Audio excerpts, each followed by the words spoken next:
Okay. As originally stated, the second set of system that we looked at was the roundabout or teardrop intersections. And at the end of last quarter, when we were putting this together, we initially thought about doing a single roundabout elevated above Red Bank Expressway at Duck Creek.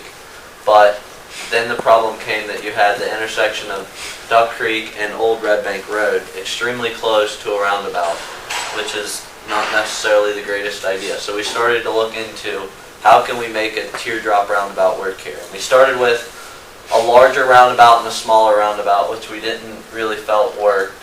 So kind of just progressed to a normal teardrop and thought that we didn't have enough arc space to do all the merging we wanted. So we ended up making the loop over Red Bank Expressway slightly larger than the loop at Old Red Bank. And that really helped us out with our merging distance and lane changes. I guess the last iteration we really looked at was adding a parallel lane to go around. So you now have access getting off of Red Bank Expressway to get to Old Red Bank and Duck Creek. And essentially, if you're on Madison and you want to get on Red Bank Expressway, you get off with the same people going to Duck Creek, and you just follow the loop around in your own lane of traffic, so there's no merging. So it's essentially free flow to the highway, but you're with other traffic. One more thing we looked at was possibly moving this intersection up more so it was more straight across like this one. And when we put that into the simulation, it just didn't function right. It wasn't working, so we went back to the way we had it. That might be a possibility to consider in future planning. Well, I believe that separating those intersections more would probably help more than hurt, but it just didn't work in our simulation. Now, Brianna's going to talk about Madison and Erie. At Madison and Erie, the intersection of Red Bank and Madison and then Erie and Red Bank are pretty typical teardrop roundabouts. They each have flow legs of ramps to get onto the teardrop. And once again, we had to consider the new tone potential future traffic with this roundabout and also the Murray Avenue and Old Red Bank Road. When we were doing our calculations, we determined that it would be better for a roundabout at those intersections in order to allow the teardrop roundabouts to function correctly. If there was a typical intersection, the traffic would get backed up in the roundabout, which is just going to make a bigger problem. And with the delays and level of service, unlike the tight diamond where you only really see marked improvement at Duck Creek, we see marked improvement at all three intersections. Duck Creek, we've reduced the delay down to 3 seconds, and an A, which is basically uninhibited free flow through that intersection. At the same at evening, it's 3, so you've seen an incredible improvement there. Madison Road, 3-second delay with an A level of service. In the evening, it goes down to B with the 10-second delay, but still a vast improvement from 6.4 seconds and from the tight diamond of 25. And then down at Erie and Murray is really where we see the best improvement, going from 37 seconds all the way down to 1.5 seconds at this intersection. So we can see that what we've done with the roundabout, at least in VISM, has shown an incredible increase in level of service and decrease in delay. And I believe Micah can pull that up for us and show us.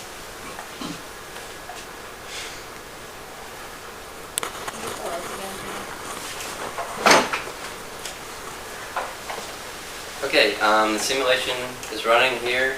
I'm giving it a second to catch up, but basically what we encounter here is nobody stopping. There's no point here.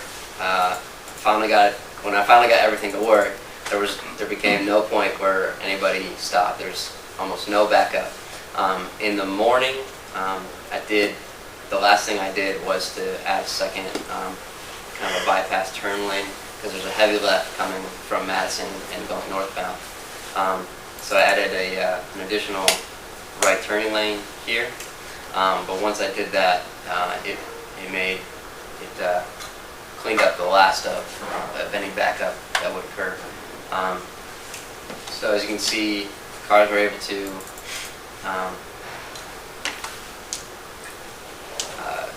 just continue moving and be able to merge at all these points. In Vism, you have to define every point where you want someone to merge so that they don't cross paths or run into each other. But once you get all that working, it just runs really smoothly. And it goes the option is pretty nice because everybody has access to every point. No access is cut off. We looked at what could be potentially pretty high volumes coming in and out of the Newtone site, and they weren't. It didn't affect the system to a noticeable extent, basically. So a high volume coming in and out of the Newtone site didn't seem to be a problem with a roundabout there. It's even better down here. You can see we kept this signal at Rosslyn. We put a roundabout here at Murray and Old Red Bank, and there's a little bit lower volumes down here in the south. So everything, as in the north, continues to basically run freely. So we were pretty happy with this result, and I'm pretty impressed with the ability of the roundabouts to really just keep traffic moving. And you can see there's some spots where you have to slow down, you have to yield to people in the roundabout, but basically, actually this leg right here is benefited by a downstream signal. I'm not sure what street that is, but it's to a residential area.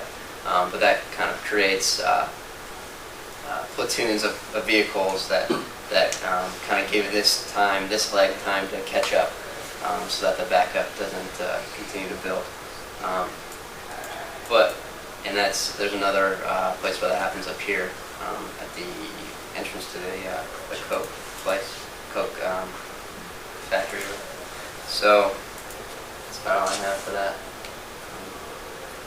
Want to hit the lights?